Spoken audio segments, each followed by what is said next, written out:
Hey class, so today we're talking about the tangent function. And this right here, drawn out, is 3 cycles of the tangent function. So one thing that I want to make clear is that we can use the quotient rule in order to kind of understand why this tangent function looks so different from our cosine and sine function.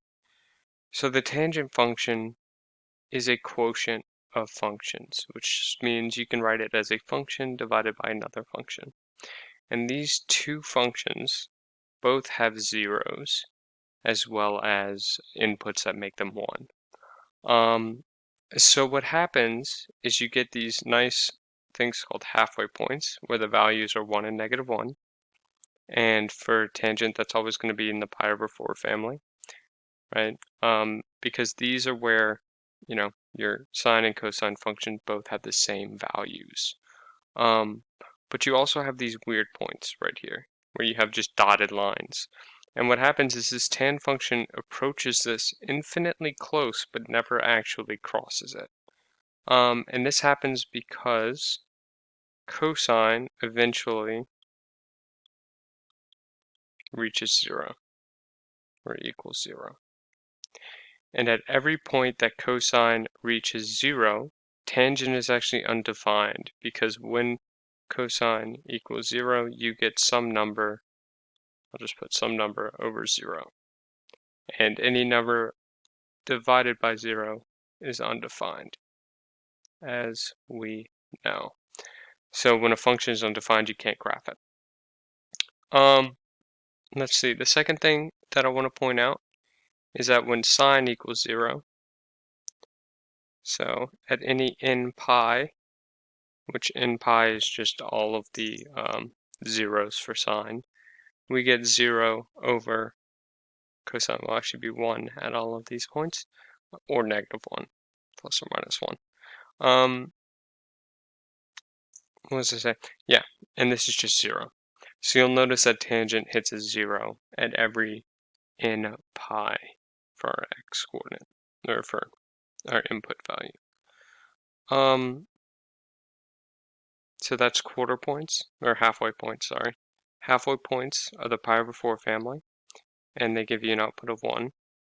The zeros of tangent will happen at every n pi, and that's just where the tangent function crosses the x-axis.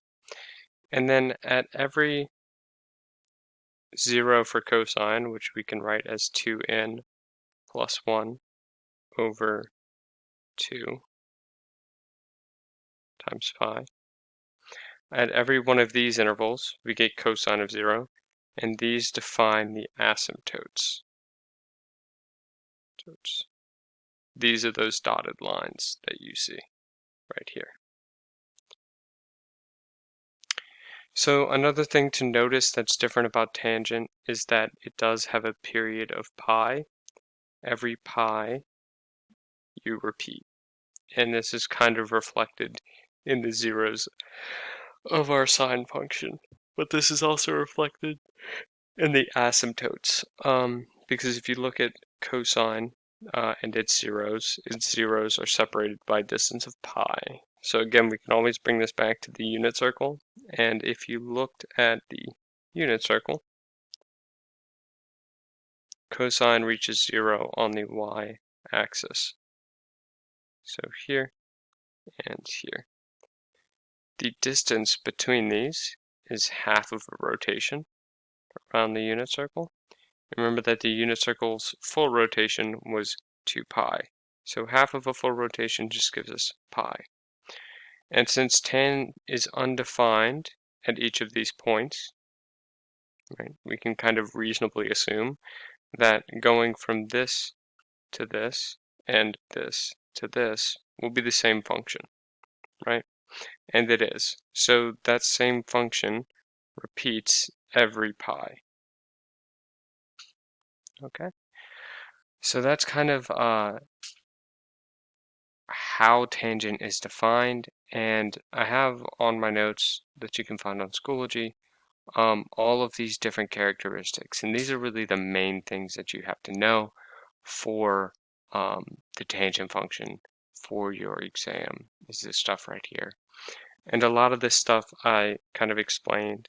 Some of this you can kind of get from it, from what I explained. The domain is, any x except for those zeros of cosine.